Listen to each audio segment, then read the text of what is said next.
Yo, what's poppin', everybody? Welcome back to the channel and Merry Christmas, Happy Holidays, Happy New Year's, all the things. Before we get into this video, please like the video, subscribe to the channel, hit that bell notification so you get notified when these videos come out. And today, what we're gonna go over is fix and flip. Now, I know I talk a lot about wholesaling and creative finance on this channel, and you might know me as like the guy who talks to sellers and wholesales, or the Novation guy, or the creative finance guy in general. But I actually do literally everything. In my business, we wholesale, we fix and flip, we do creative finance, we do literally like the whole nine. So I'm going to go specifically into fix and flip today. Just a background story. When I started in real estate, I was learning, my first guy that I was learning from was a fix and flipper. I appreciate the hell out of him. He's the absolute man. He taught me a ton about fix and flip. So I started this business as like with a fix and flip background. So I'm going to go deep dive into exactly what you need to know in order to start fixing and flipping. Okay. Now let's get into this. Okay. So there are three things just in general you're going to want to know when fixing and flipping. The first thing is finding the deal. Where are you going to find your property to fix and flip? Okay. The second thing is fund. How are you going to fund this deal? Where are you going to get the money in order to get this deal done? Okay. The third thing is your management. How are you going to manage this deal? Now, there's a few different things that go along with all three of these. So let's get into it. First, when you're finding the deal, right? Now, here's where everybody gets messed up. Okay. And when I was learning this business, I was learning from a fix and flipper. And as I was learning from the fix and flipper, I learned so much about fix and flip. I learned how to underwrite deals. I learned the money part of the deal. I learned the management of the deal. Like literally, I learned everything. And then once I really learned everything and I was ready to take action and find my first fix and flip, I actually started wholesaling, because fix and flipping and wholesaling are two different things. So what happened is I'm like, okay, great. I'm ready to start fixing and flipping. What are we going to do? I started marketing directly to sellers, which is wholesaling. So marketing directly to sellers is wholesaling. But in my mind, I was doing it just to go get a fix and flip. I didn't know that I was growing a wholesale business. And then what happened was I started generating a ton of leads and I started wholesaling. And now we wholesale more than we fix and flip.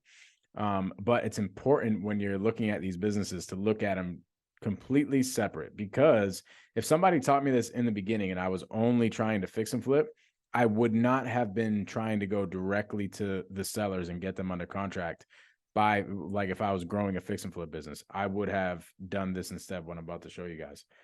All this is networking.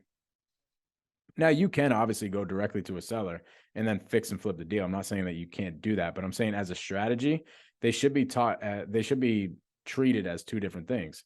So if you're going out wholesaling, you're marketing directly to sellers, and that's a business in itself. You have systems and processes that you abide by. Same thing with fixing and flipping, right? So as a fix and flipper, you don't have time to run a wholesale operation unless you have scaled both of them out, right? Like, there's people that have both wholesaling and fix and flip businesses, and a lot of people will wholesale a deal to their fix and flip company, which is actually a good strategy. But you're going to want to treat these businesses as two separate businesses. So when you're trying to find fix and flip deals, just go to the people who are going directly to the sellers, right? And pay them their assignment fee. That's why they go directly to the sellers. That's why wholesaling is a thing. Okay. So you network with two people.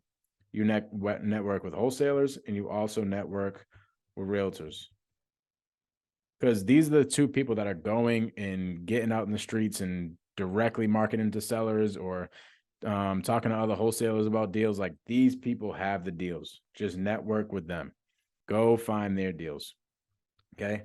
The next thing you're going to know when finding deals is how to analyze. So how do you analyze a deal?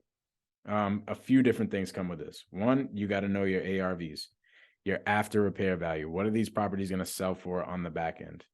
Okay. The other thing you're going to want to know is your construction costs. Okay. This is how much is going to have to go into the renovation in order to get this done. And then the last thing that you want to know is your money costs. Okay. So whatever type of money you're raising, and we'll go that over here in section 2, whatever type of money that you're raising in order to get the deal done, it's going to cost money, and you're going to want to factor that into your numbers. So if you're using hard money, that hard money is expensive, and you're going to want to factor those expenses into the deal. And that's how you analyze a deal. If you take all these 3 things, then you will be able to analyze a deal. When I was starting out, the fix and flipper that I used to hang out with, his formula was very simple. This is like the old school formula. It was ARV times 0.75, which is 75%, minus rehab. And then along with that, he would run numbers and say, hey, okay, does this meet this number?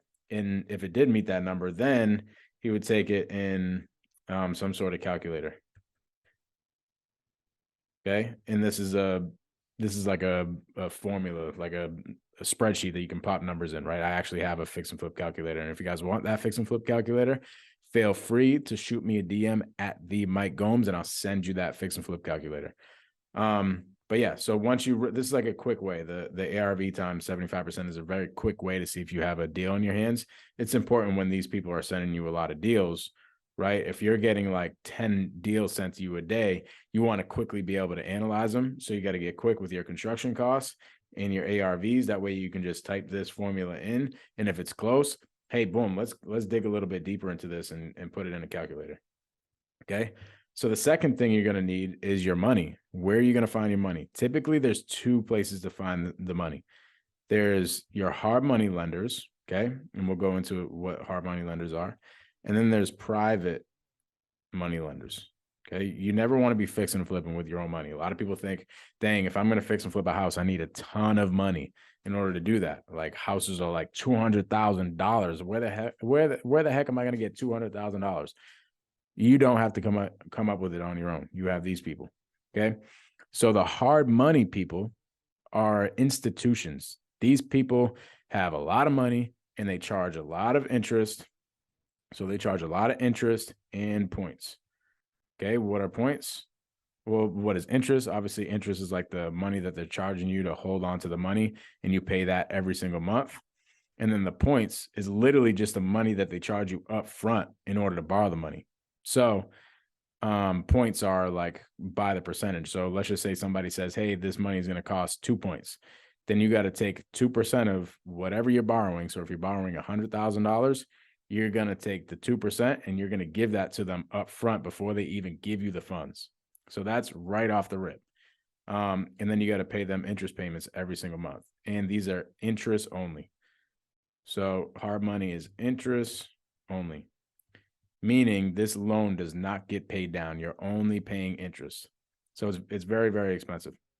Private money lenders, it can be structured pretty much any way, because private money lenders typically are like your doctors, or lawyers, or just anybody that has a lot of cash that doesn't know what to do with their cash.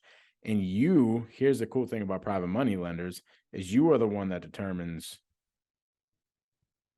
this stuff. Okay. So you got to put your negotiating pants on with this private money lender and figure out what they want as far as an interest rate and stuff like that. Maybe they don't even want like interest payments over time. Maybe they just want to be paid out at the end or whatever. Like you have to negotiate with this person to figure out the terms for that specific loan. Now, let's get on to management. What you're going to need to know for management is the scope of work. Okay, what is the scope of work? The scope of work is you're literally like the work that you're going to do. What is the work that you're going to do in this fix and flip? From start to finish, what are you going to have to do in order to get this property up to speed for the retail buyer to come in and close on it? So there's a couple things that you're going to need to know for the scope of work. You're going to need to know the sequence, which is like the step-by-steps. So like for a perfect example, you don't want to have your painter in there before your drywall person is in there, right? The painter would have no thing to paint, right? So you want your drywall person to get there and then your painter to get there, and boom. So that's the order of events. That's what sequence is, the order of events of which stuff happens. The second thing you're going to want to know is how do you add value? Okay. What does adding value mean? Adding value means like, hey, how are we going to make this ARV the highest ARV we could possibly have it at with doing the least amount of work? So I'm in a fix and flip right now, and I see this property come up on the MLS. This actually isn't from my wholesale business. It's from the MLS. And I see that it's a 2-bed, 1-bath. And I know that there's enough square footage in that property to add another bedroom. And I know if we add another bedroom, our ARV jumps up like 25,000 bucks. So most investors were submitting offers way too low. Okay. And they were not getting the deal. And then I ended up putting my negotiation pants on and my thinking cap on when it came to adding value, knowing that there was a 3-bed, 1-bath play here. I went to the property. I talked to the realtor. The realtor list was my agent as well. So she represented both sides. So she pushed my offer along, and we ended up getting the deal done because I knew that I can add value. And most investors were probably looking at it. It's a 2-1. It's probably only going to sell for, this amount of money, when realistically, I know I'm going to add another bedroom and sell it for more. So you're going to want to know how to add value. And then you're just going to want to know what sells, right? And this is going to help you with exactly what you're going to do as far as scope of work. Because if maybe the open concept is selling really good, one tool that you can use here is a realtor, right? So in order to figure out what's selling in that area, I would have a local realtor who actually sells fix and flips for a lot of real estate, for a lot of investors. And I would be like, hey, what is wanted in this neighborhood? Like, what is going to get me the max amount for my property? Okay. Once you figure out the scope of work, you're going to want to get some bids. So this is like estimates. These are, hey, I'm going to have my painter come out. He's going to give me an idea of exactly how much this is going to cost. This is actually a skill. Okay. So you got to learn how to negotiate with these contractors, because if you go in there with the contractor and they sense that you have no idea what you're doing, they're going to take advantage of you, and they're going to upcharge you like absolutely crazy. You're also in this process, while you're getting bid, you're also going to want to vet them and make sure that they've done good work before, and just make sure that they're not going to screw you over. So this is a very, very important process. People literally lose their shirt because they don't do this process correct. So this is an actual skill that you have to learn. We had 3 electricians come to this fix and flip that we're in. First one, first off, they all had a different story, right? And the first one was at $23,000. We ended up going with somebody who's going to charge us $6,700. Okay. There were bids all over the place. I think we had like 3, 4, or maybe even 5 people come there. But think about that. If we didn't know what the heck we were doing, we would just been like, all right, cool. Let's go with the $23,000 guy. This guy sounds cool. When realistically, he was trying to screw us. So because I knew what I was doing, obviously we didn't allow that to happen. So from there, you're going to want to, these contractors that you get bids from, you're going to hire these people, and you're going to want to manage them. So there's a ton of things that come along with managing contractors. You're going to want to make sure that they're getting the job done in an efficient manner, efficient time, done correctly, all that type of stuff. And there's a bunch of things that you got to do in order to make sure that this happens. One little pro tip that we do is we actually give incentives for people finishing early. That's one tip that we do. And then the last thing, this is the last person that you'll need on your team, and I kind of touched on it up here. This is your realtor. So I do not recommend it, and a lot of people do this, and if you have a license, great, like I guess utilize it. But if I was trying to scale a fix and flip business, my job is to go out and find these deals. My job is to network and make sure that these deals happen. My job is not to list properties as a realtor. So it's important, in my opinion, to get a good realtor on your team, because a good realtor is going to understand exactly what needs to be done to the property. They can even help you with the scope of work, because they're going to be like, hey, you're probably going to have to do this, that, and the other in order to get the best price for all the retail buyers, because I know all the retail buyers, right? So you're going to want to have a good realtor on your team, and they can actually help you with a lot of this stuff. I know a lot of fix and flippers will actually have their realtors be their project managers. So they'll be the one to get the bids and figure out what sells and do the scope of work and all that type of stuff. And they just pay them a little bit more on the back end once it sells. So if you get a really good realtor that understands your market that you're doing fix and flips in, your life is going to be so much easier. Trust me. I hope this brought y'all some value. And if you guys are seeing this before December 24th, okay, we are hosting a Zoom. We're going to break down exactly what our business looks like. My guy Cash Money Mike is going to be in there talking about seller finance. Daryl, my guy Daryl, you guys see him on my podcast. He's going to be in there chopping it up. You guys are going to want to be on that Zoom. Okay. It's at 10 a.m. December 24th Eastern time, 10 a.m. Eastern time. We're going to give out some free stuff. It's going to be freaking dope. So I hope to see y'all on that Zoom. I hope y'all have a great holiday season. We are jacked up over here for 2023. It's going to be a big year. We got a lot of stuff coming for y'all. I'm excited for it. I'm going to see y'all on the next one. Peace out.